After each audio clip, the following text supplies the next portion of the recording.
KD 3.5 Sejarah Kontemporer Dunia. Runtuhnya Vietnam Selatan. Runtuhnya Vietnam Selatan, latar belakang Perang Vietnam dan akhir Vietnam Selatan. Latar belakang runtuhnya Vietnam Selatan. Yang pertama, pada 2 September 1945, kemerdekaan Vietnam dideklarasikan Ho Chi Minh di Hanoi. Lalu Perancis ingin menguasai Vietnam. Yang kedua, pada tahun 1946 sampai 1 Agustus 1954, Perang Indochina I, Viet Minh Koalisi Nasionalisme Komunis versus pasukan Prancis. Yang ketiga, pada tahun 1948 dibentuk pemerintahan di Saigon, Vietnam Selatan dipimpin mantan Kaisar Vietnam Bao Dai. Yang keempat, pada tanggal 7 Mei 1954, Prancis kalah. Benteng pertahanannya di Dien Phu dikuasai pasukan Viet Minh. Ini merupakan tokoh dari kedua negara yaitu Ho Chi Minh dan Bao Dai. Munculnya Persetujuan Genewa untuk mengakhiri Perang Indochina I. Persetujuan Genewa pada tanggal 20 April sampai Juli 1954 disetujui oleh 5 negara yaitu Prancis, Inggris, Tiongkok, Uni Soviet, dan Amerika Serikat, serta pemerintahan Viet Minh dan Bao Dai. Isinya yaitu yang pertama, kemerdekaan Kamboja, Laos, dan Vietnam diakui penuh. Yang kedua, Vietnam dibagi dua yaitu Vietnam Utara dan Vietnam Selatan. Batasnya garis lintang 17 derajat lintang utara. Yang ketiga, Perancis dan Vietnam Selatan menarik pasukannya di utara.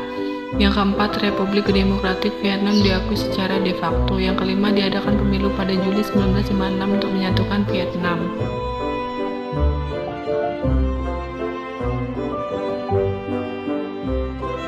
Perang Vietnam Indochina II. Pada tahun 1955, Amerika Serikat yang khawatir terhadap komunisme lalu menunjuk Ngo Dinh Diem untuk memimpin Vietnam Selatan.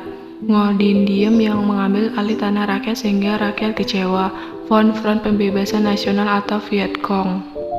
Pembahasan Perang Vietnam Selatan versus Perang Vietnam Utara pada tanggal 1 November 1955 sampai 30 April 1975. Latar belakang, Amerika Serikat khawatir terhadap penyebaran komunisme di wilayah Indochina.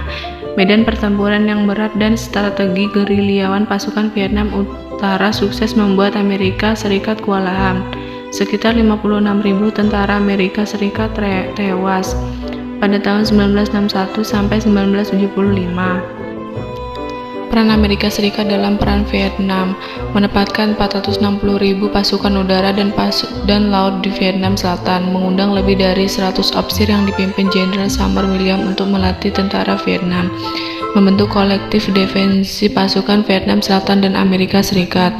Amerika Serikat mengerahkan 534.000 pasukan di Vietnam, namun Viet Cong berhasil menghantamnya dengan strategi serangan Tet. Amerika Serikat, Vietnam Utara dan Selatan, dan Viet Cong mulai berunding. Penandatanganan Paris Accord, pasukan Amerika Serikat perlahan pergi dari Vietnam. Akhir Vietnam Selatan, pasukan komunis mendekati Saigon sampai jarak kurang dari 5 km. Amerika Serikat mengirim 5 kapal induk dari Armada 7 untuk mengangkut pengungsian Vietnam Selatan. Yang ketiga, Presiden Vietnam Selatan Dong Van Minh menyerah pada Viet Cong. Saigon menjadi Ho Chi Minh City. Yang keempat, Vietnam Utara dan Vietnam Selatan bersatu menjadi Republik Sosialis Vietnam.